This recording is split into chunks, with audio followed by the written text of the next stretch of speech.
Ever wonder what the processes and principles behind multimedia design are all about?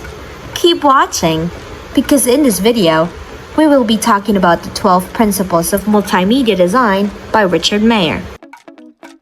First on the list is the coherence principle. To help learners truly understand a material, the design must be carefully chosen, avoiding unnecessary flashy elements. The look of the content should match the message it's trying to convey. Otherwise, extraneous processing overload can take over. When there are just too many distractions, like cluttered or excessive designs, that stop the brain from taking in the important stuff. Next, the signaling principle. It's an important one because it helps learners understand faster through emphasis made by signals. For example, in a multimedia content you create, if you want to highlight something important, you can add sounds, symbols, extra text, bubbles, bullets, and basically anything that stands out. It adds that extra factor that makes learning more remarkable and easier to remember. Which cues me on my next point, the redundancy principle. This principle says that designs work best when they don't present the same information in too many formats.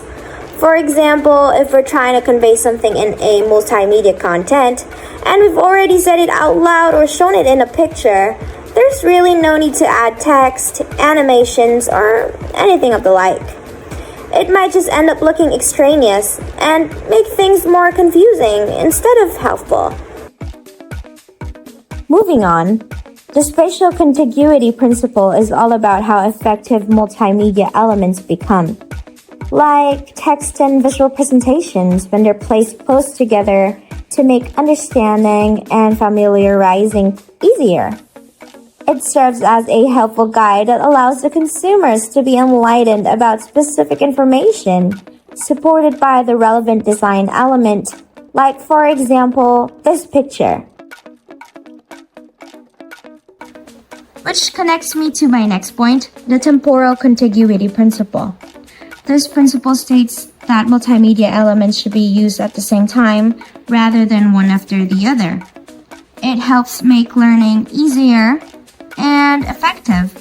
For example, if the text is shown first and then followed later by a video or animation, it can just cause confusion.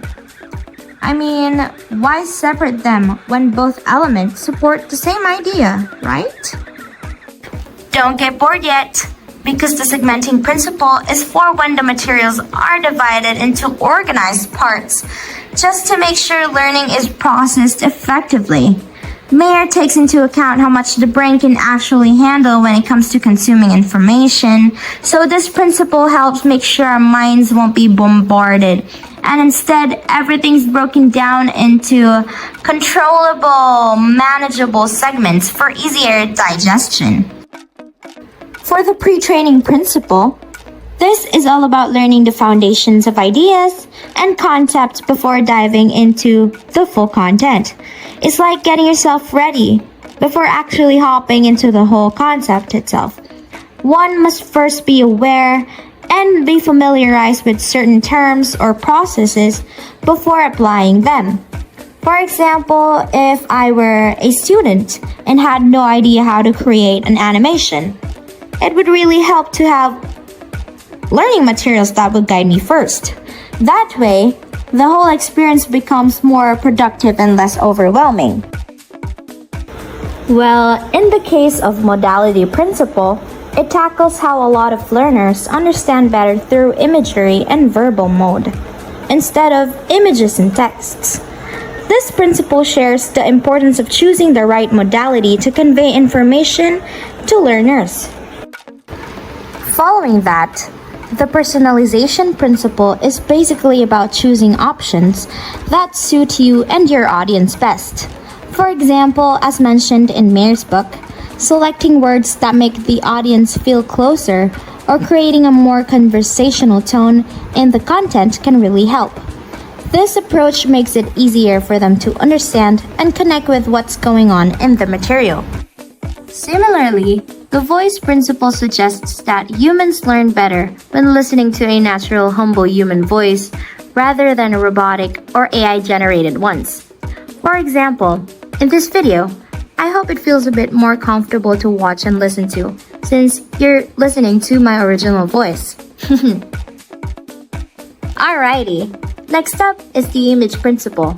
It's said that adding a video of the lecturer doesn't really contribute to the actual learning gained by students, and can even be seen as an extraneous element.